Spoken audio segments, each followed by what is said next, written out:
Dati kasi ako po ay taga SM. Sales clerk ako doon. Kumbaga, 4 na taon. Ang hirap kasi undergraduate ako. Okay, kumbaga sabi ko, nung hindi ako nakatapos ng pag-aaral, hindi naman pwedeng tatambay lang ako. Kasi one time nangingi ako ng pera sa mama ko, nakasimangot.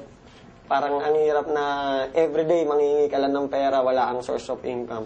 So, nag-work ako sa SM. Kaya lang, parang napapansin ko, ang tagal na ng panahon, wala nagbabago sa akin. Dumating yung time na yung escalator na dinadaanan ko, yun lang lagi. 3 taon na, 4 na taon na, wala nagbabago. So, naghanap ako ng paraan, kumbaga paano magbago yung buhay ko. Naimbita ako ng kaibigan ko, si Philip J. Una, hindi ako naniniwala sa kanya. Ang tagal niya ako iniimbita, pero wala kasi sa SM, syempre, 8 oras ka nakatayo. Kumbaga, pag day off ko, nagsisinungaling na lang ako, kunwari may lakad ako para hindi ako makapunta sa kanya. Pero yung time na nakita ko yung negosyo, isa lang sinabi ko, isa lang naisip ko, sayang. Sana pala, nung una pa lang, iniimbita niya ako. Kumbaga, sumama na ako. Wala na nasayang na panahon. Kasi may nangyari sa akin, kaya ako kailangan pa ng dahilan para sumama ako sa kanya. Kasi last year, okay, nagka-baby ako. May 20 yun, May 20 sila pinanganak. Kaya lang, wala akong mga pambili ng gamot. Wala akong pang sustento. Kumbaga yun, nawala sila. Okay, nawala sila May 20. Libing nila May 21, yun yung birthday ko. Kaya yun nangyari sa akin. Iniimbitan niya na ako nun before. Hindi ako sumasama. Pero nung nangyari yun, nawala yung 2 kong anak, kambal yun. Sabi ko, hindi pwedeng maulit yan sa akin kasi sabi ko nga magulang mo mag-abroad, masakit para sa'yo, di ba? Anak mo pa kaya, ilibing mo sa araw ng kaarawan mo. Sobrang sakit. Sobrang pag naalala ko yun. Isa lang sabi ko, buti na lang ngayon, kaya ko na.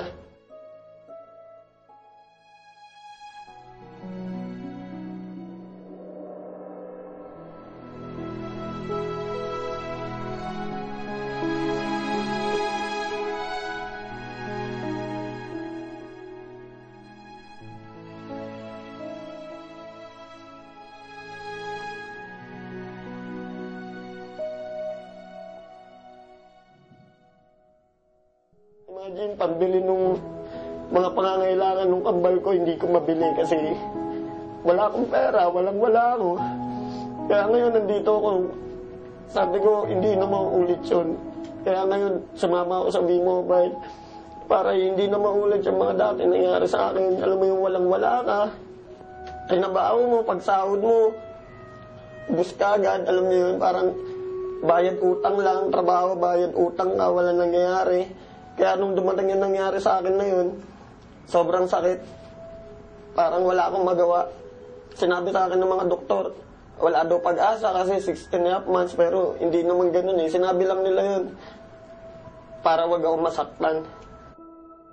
Ngayon, masasabi ko, umikot talaga yung buhay ko. Bawat minuto ng oras ko, bawat segundo, masasabi ko may kwenta na, may sense na. Okay, sa financial, napakalaki. Nabibili ko na yung mga gusto ko. Bata pa ako, naisip ko, ba't ang daming kotse, nakasakay ka sa bus, ang daming sasakyan, pero bakit pamilya namin wala? Okay, so ngayon, dito sa V-Mobile, kayang-kaya na. Kumbaga, magbibilang ka lang ng ilang buwan. Gusto mo ulit bumili, kayang-kaya mo. Actually, sa buong pamilya ko, natutulungan ko na sila. Dati, mama ko manghiram lang sa akin ng 200. Bukas, sisingilin ko na. Kasi wala ka ng panggastos. Ngayon, bigyan mo 1,000, 2,000, wala na eh. Hindi mo na iisipin kasi laging papasok na yung income sa'yo. Yung father ko, sumali siya nung nakabili na ako ng kotse.